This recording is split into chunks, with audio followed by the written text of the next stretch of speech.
So now we will discuss about the concept of lateral shift, okay, in optics. Suppose there is a glass slab is there like this, okay. There is an incident ray at θ1 angle which is falling on the glass slab. So this is our air medium and this is our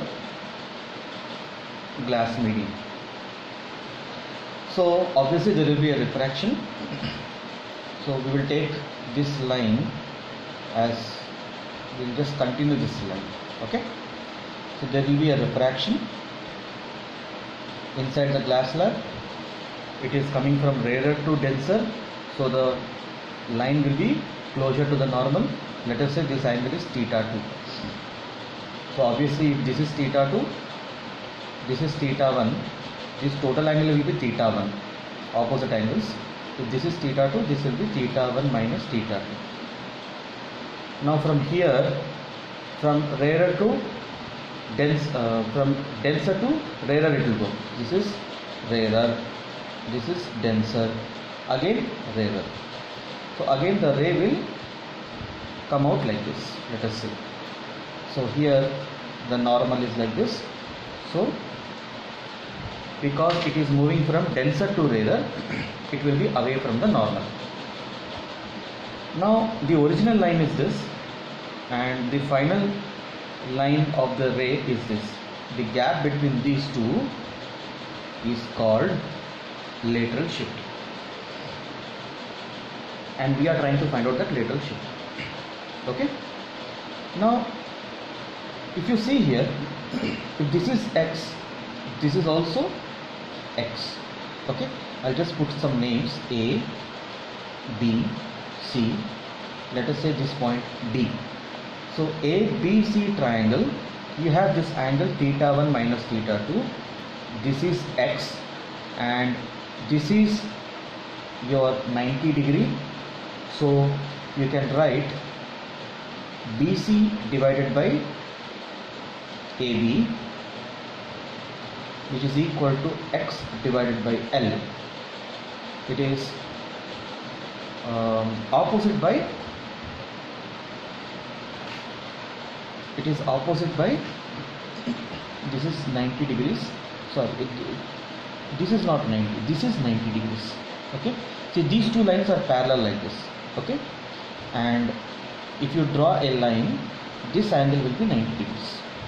So this angle is 90 degrees, okay. So you have a triangle like this, you just draw the enlarged, it is like this, you know. So this angle is 90 degrees. So this becomes the hypotenuse and this is θ1 minus θ2 and this is our x. So if you see this is opposite by hypotenuse, okay. So opposite by hypotenuse means it is sine of θ1 minus θ2. Okay, we'll just expand it.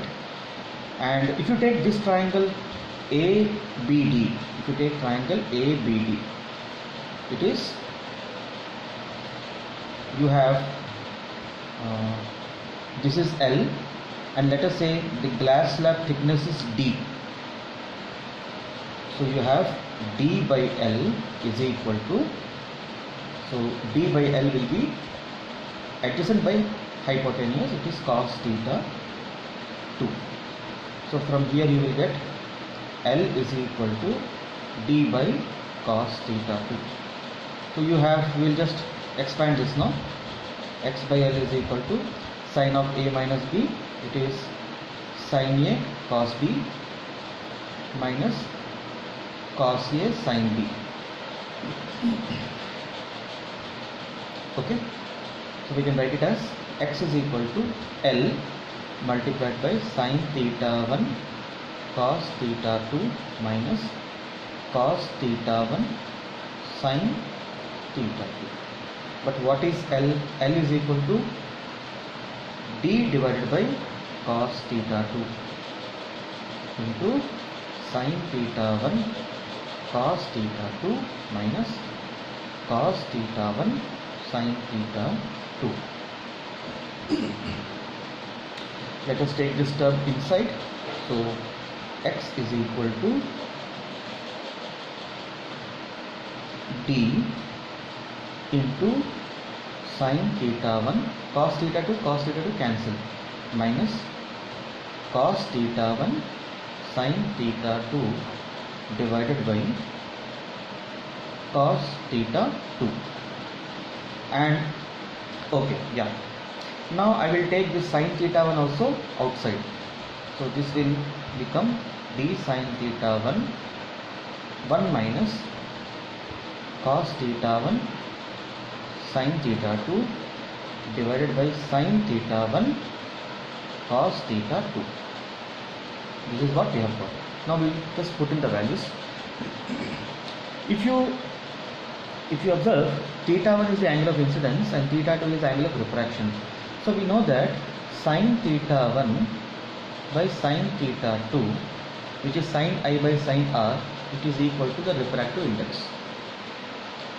That means sin theta 1 is equal to n sin theta 2. We will be using that equation. We will convert everything in terms of theta 1 now. Okay. So we have this expression x is equal to d sin theta 1 into 1 minus cos theta 1. Cos theta 1 can be written as 1 minus sin square theta 1. And sin theta 2 from here, it will be sin theta 1 divided by n. Okay. And in the denominator, you have 1 by sin theta 1 and cos theta 2.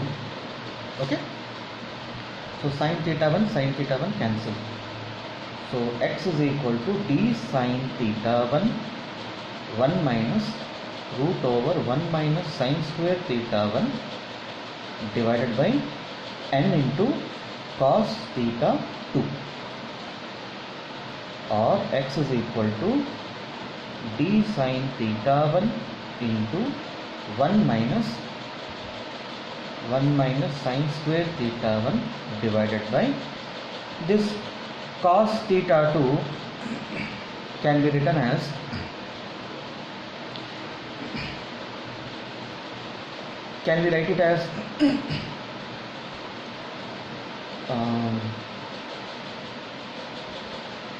we would like to convert this into theta 1 now.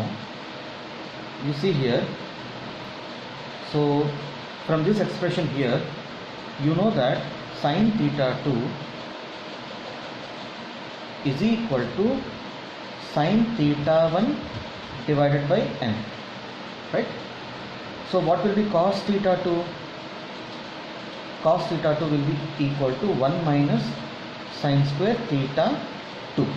Okay, so same I am writing here. Cos theta 2 can be written as 1 minus sin square theta 2.